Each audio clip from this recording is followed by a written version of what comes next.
আসসালামু আলাইকুম। আমি আজকে বাজারের কেনা কচু দিয়ে নারকেলি কচু রান্না করব।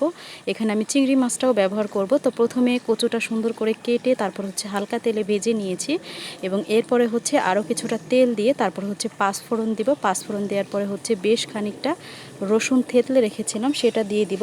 কাঁচামরিচ কুচি, পেঁয়াজ কুচি আর চিংড়ি মাছ লবণ একসাথে করে দিয়ে চিংড়ি মাছগুলো খুব ভালো করে ভেজে তারপর আমি এখানে তুলে নিব। কারণ চিংড়ি মাছ কিন্তু অতিরিক্ত ভাজলে বা রান্না করলে রাবারের মতো শক্ত হয়ে যায়, খেতে ভালো লাগে না।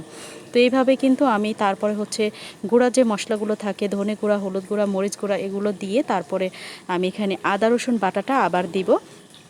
দিয়ে তারপর আমি নারকেল বাটা রেখেছিলাম, নারকেল বাটাটা দিয়ে মশলাটা ভালো করে কষিয়ে তারপরে এখানে আমি আলু আর কচু একসঙ্গে ঢেকে সুন্দর করে ভুনা করে নিব। আস্তে আস্তে ভুনা করে তারপরে আমি এখানে বেশ খানিকটা পানি দিয়ে দেব যাতে কচু আর আলু একসাথে সিদ্ধ হয়ে যায়। তো কচু আর আলু যখন সিদ্ধ হয়ে যাবে, নামানোর কিছুক্ষণ আগে আমি এখানে বড় চিংড়িগুলো যে ভেজে তুলে রেখেছিলাম সেগুলো দিয়ে নাড়াচাড়া করে এরপরে আমি পরিবেশন করে দেখাচ্ছি। তো কার কেমন লাগলো অবশ্যই কমেন্ট